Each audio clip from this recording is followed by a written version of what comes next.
sejarah berdirinya Ottoman, Kesultanan Utsmaniyah.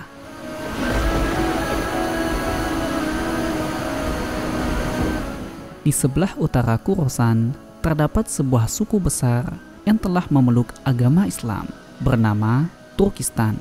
Mereka tinggal di sana dengan mendirikan lebih kurang 70.000 tenda dengan jumlah penduduk 500.000 jiwa. Salah satu suku kecil dalam penduduk tersebut adalah suku Kayi.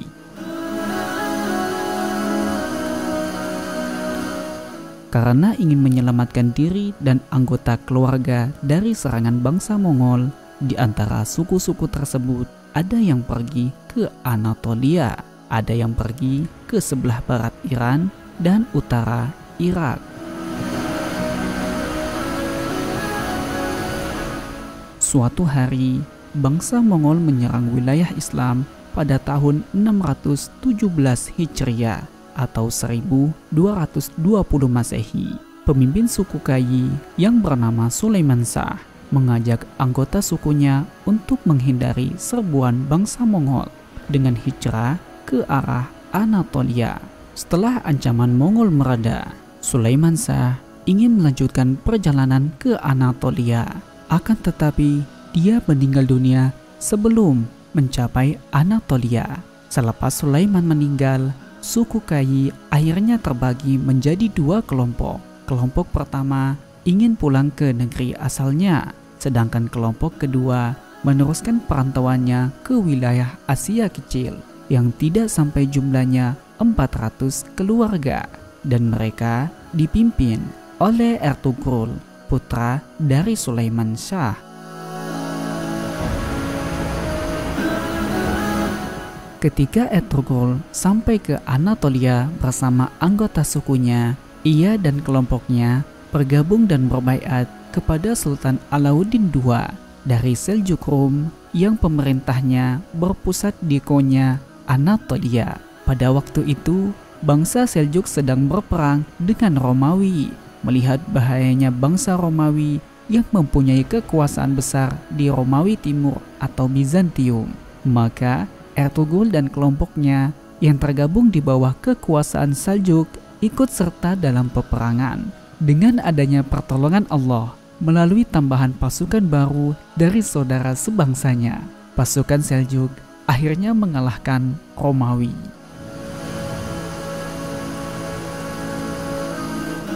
Kemenangan tersebut membuat Sultan bergembira.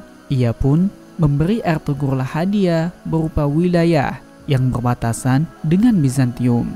Setiap kemenangan, Sultan selalu memberikan kepada Turki Utsmani tanah dan juga diberikan harta dengan jumlah yang besar, dan wilayahnya diberi gelar dengan Muqaddimah As-Sultan karena selalu berada di barisan terdepan setiap pertempuran. Kepercayaan Sultan kepada kelompok suku Kayi terus berlangsung sampai kepada anak Ertugrul.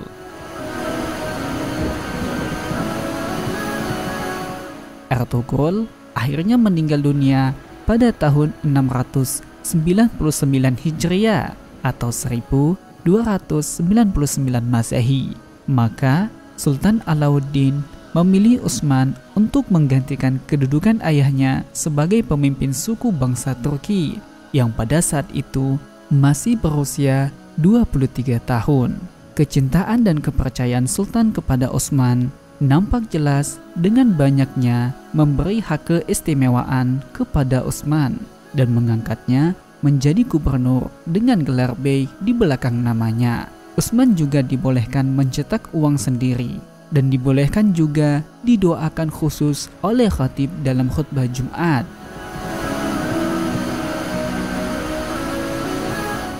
Namun, pada tahun 656 Hijriah atau 1258 Masehi, bangsa Tartar masih menyerang Kesultanan Abbasiyah, dan saat itu Khalifah Al-Mustasim terbunuh di Baghdad. Akibatnya, Kesultanan Abbasiyah yang berdiri dan melayani lebih dari 5 abad sebagai pilar peradaban Islam runtuh.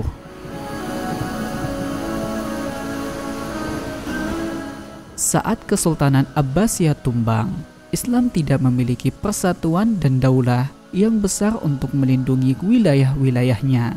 Tartar selalu merongrong wilayah kerajaan Islam dan wilayah Asia Kecil, hingga sampai pada wilayah Kesultanan Seljuk, yang mana dalam serangan tersebut mengakibatkan kematian Alauddin sebagai sultan terakhir dari Seljuk. Karena keadaan tersebut, Utsman memerdekakan diri dan bertahan atas serangan bangsa Mongol. Bekas wilayah Seljuk dijadikan basis kekuasaannya, dan para penguasa Seljuk yang selamat dari pembantaian Mongol mengangkatnya sebagai pemimpin. Kemudian mengusahakan perluasan kerajaannya ke wilayah Azmit dan Aznik. Namun mereka tidak cukup kuat untuk perluasan tersebut. Akhirnya kembali ke kota dan memulai untuk mengatur strategi. Itulah asal muasal Utsman mendirikan Kesultanan Utsmani pada tahun 700 Hijriah atau 1300 Masehi. Namanya kemudian dinisbatkan sebagai nama Kesultanan Utsmaniyah.